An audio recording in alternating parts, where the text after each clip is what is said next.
My name is David Troxel, and I'm the co-author of the Best Friends Approach to Dementia Care. The communication centers of the brain are typically damaged by Alzheimer's disease and many of the other dementias. It becomes hard for the person with dementia to express themselves verbally. It's hard for them to understand what we are saying to them. Often people with dementia lose the ability to read and write, and of course because of their forgetfulness, everything is worse. Your mom may understand your request that she go to the bedroom and bring back her red sweater, but by the time she gets to the bedroom, she's forgotten what you've asked her.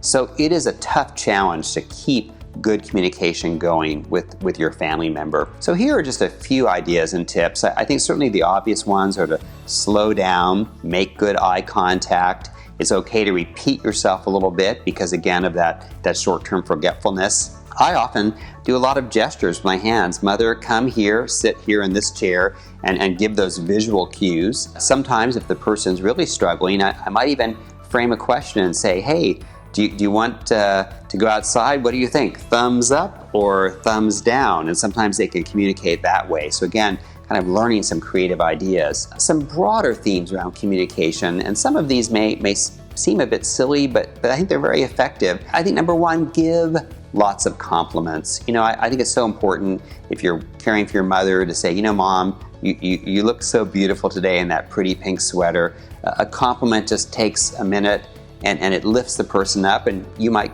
get a compliment back in return. One technique that I often practice is to ask the person with dementia his or her opinion about something. I might say to somebody, do you like this blue shirt I'm wearing? Is it a good color on me? And I think when you ask somebody their opinion, it means that you value them. You can say, hey, I have a business meeting later today. Should I go put on a necktie or do I look okay? Again, these kinds of things, I think, help that person feel valued. I will warn you, they do tell you the truth, so be prepared for their answer. Perhaps they'll tell you, I don't like that shirt at all. But giving compliments, asking opinions, giving simple choices.